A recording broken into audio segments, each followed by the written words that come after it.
can look at you, the guy who did it. So, a few words from you. Wow. What a great job. See that influence you had? Oh my gosh, well, first of all, let me just say thank you to everybody. And there literally is not a person, probably in this room, that we haven't done some work together over the years. And I want to say thank you, because one of the things about being in public service, as you all know, is this is something that we never, ever, ever do alone. And some of the things that I'm most proud of, frankly, they weren't my idea, and I was working with people I didn't normally get along with. And the reason that's important is that the one thing I've learned in this long trajectory of public service is that relationships really matter, and how you treat people really matters, because people you may be nervous about, or maybe not feel like you have a connection to, someday you're sitting close up with them and you can't imagine that wouldn't be your friend. And I have a ton of examples of that. So I say that because I just think that in this new era of politics, like really helping people understand that the world is relational, and we're not always gonna please each other. And if we don't give each other the space and grace to grow, then we're not doing what we're supposed to be doing, not as public servants, but as human beings. And I want to give you an example that has nothing to do with me. I was proudly telling, somebody had asked me for an endorsement, and I said, I'm not endorsing that person. And I told them the reason why, and I went to the person who had a conflict with them, and I said, I just want you to know that that I stood up for this tenet, this belief that you have, that you and I share, and that's why I didn't support the person. And this was an older, wiser person in the community who looked at me, and I honestly, I don't know, I probably been in the elected office like an hour, and I was already like, what? I know what I'm doing. And the person said to me, if we don't believe that people can change, then none of our struggles get better. If we don't believe we can educate people out of racism, out of homophobia, out of misogyny, out of old ways of thinking, why in the world would you choose public service? That is a powerful lesson. Thank you. The second thing I want to say is to all of you, when I come to Raza Roundtable, and this is a funny thing, people don't always think about this, but I know how pink I am, meaning I've always had light hair, I've always been light skinned, and I remember, my cousins would always tease me because I'm the lightest one of our kids, but they would be like, you didn't go through the toast, or whatever the expressions that we have about how we identify in the world. But I have never, I've never forgotten the feeling of seeing somebody familiar in a room and that giving you a little bit of confidence. So, and you know how emotional I am, you guys, but so my father died when he was 52, and so there's a lot of things that I've done in the world that he didn't get to experience. And like, he never met my son, he hasn't met my husband. I think he would be confused by my husband, actually. Time for a different day, because my dad, whenever we would date, my dad would always say, is he Mexican? No, I'm like, no, Daddy. We're like, I don't know, bring him around. So anyway, but I say that because the thing that makes me feel so just confident, and every one of you has done this for me at least one time in my life, is I've been able to look out, either because I've been in a debate or at a forum or having a really rough conversation with somebody, and seeing one of you and felt that support, that pride, and that strength that makes it easier to fight for things even when they're hard. And I had that experience with you the first time I ran for mayor. I'm not making a habit of that, it's done now, but the first time I ran for mayor, I remember we were at a debate and you were standing in the back of the room, and I was, the only one I was the only woman on the stage, and everybody had just had a chance to say, you're not doing this right, you're not doing this right. It was like kind of my turn to defend myself, and I looked down, and there you were. You got this, like, throw your shoulders back, take a deep breath, lean in. So I say that because I want to wrap up with these 2 points.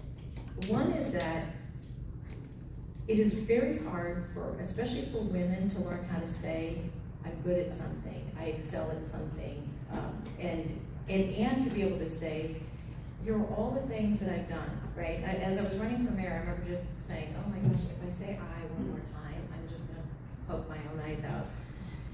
But I understand, and I want you to understand, that all of the accomplishments we've had, that we have had together, and I don't mean this in a self-deprecating way, I mean literally you can't do this work by yourself.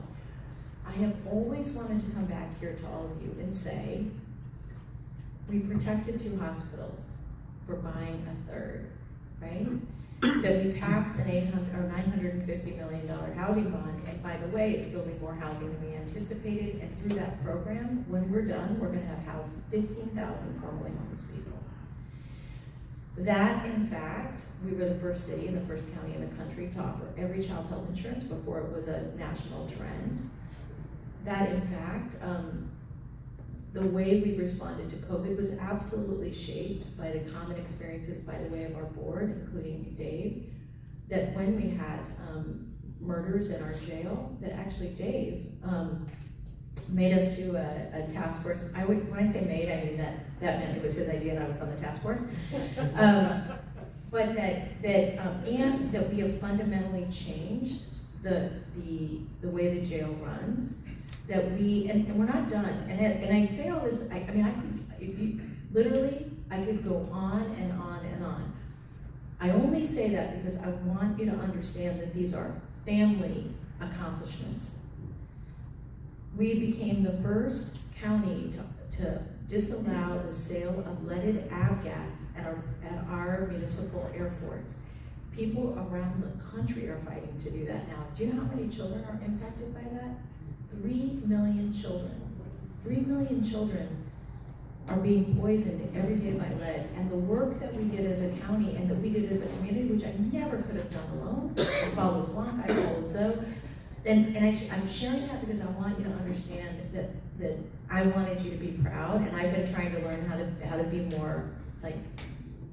more clear about those accomplishments, because I want young women and young girls to feel like they can run, and run for office.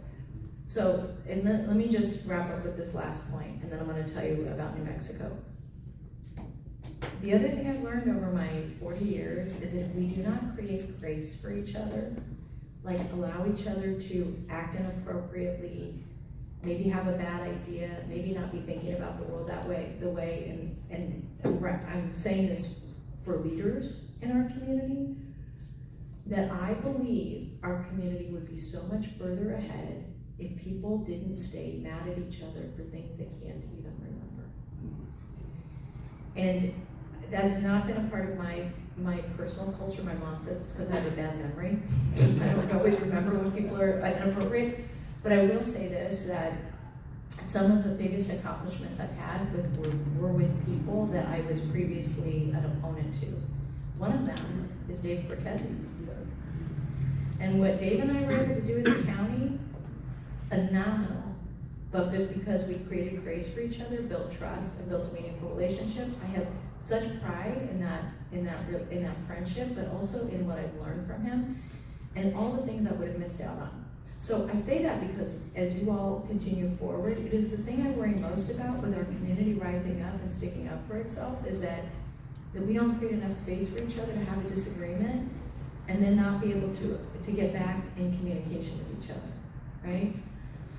So that's my parting, please don't let the little things get in the way of changing the world, because I swear to you, it feels so wasteful to me. We don't have these roles in the community. I don't even mean my job, I mean the roles you all have in the community. But let me talk about New Mexico. So I was born in New Mexico 60 years ago. I know.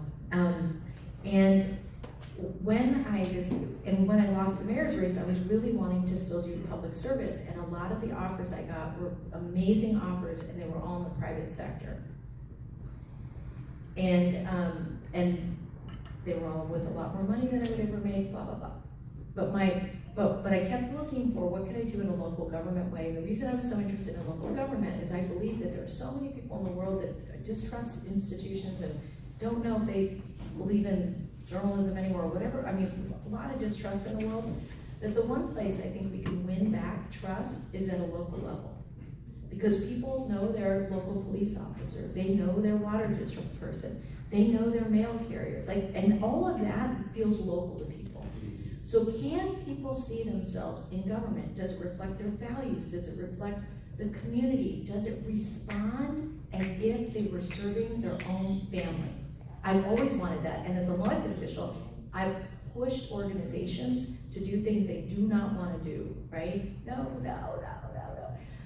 But that's our job. So I was looking for something in local government, and clearly the mayor had someone sitting in that seat, and you know, other opportunities locally, it seemed difficult to do.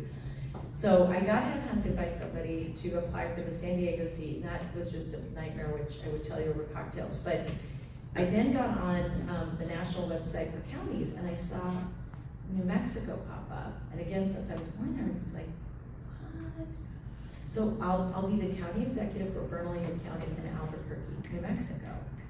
And for me, what I was so excited about is that, that place gave my parents incredible values. Like as young teen parents, they came across to California. So I feel like I have an opportunity to go give back to the place that gave my parents so much, right? And this place, so just so you know, we're not selling our house, and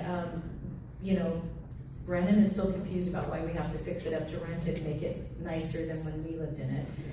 As he's told me, he's like, Mom, are you kidding me?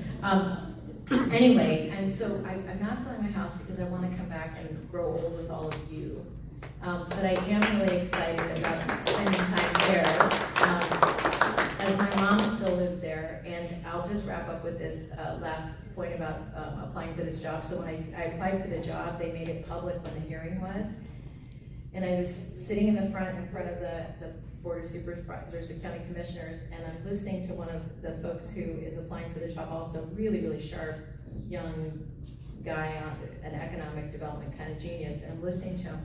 And as I'm looking at him, I see kind of out of the corner of my eye something kind of glittering, and I'm trying not to look because it's disrespectful, but I turn my head a little bit, and I see 3 of my aunts in the back waving, and 2 rows of my cousins have come out to support me in this, and that was kind of my feeling, like I'm home, and I'm home.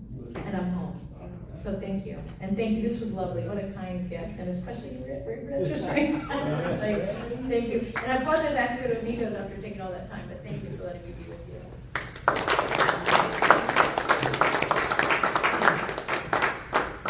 So guys, I did promise to have her out at 6:30. Am I close? Yes. So I feel really good. And it's not.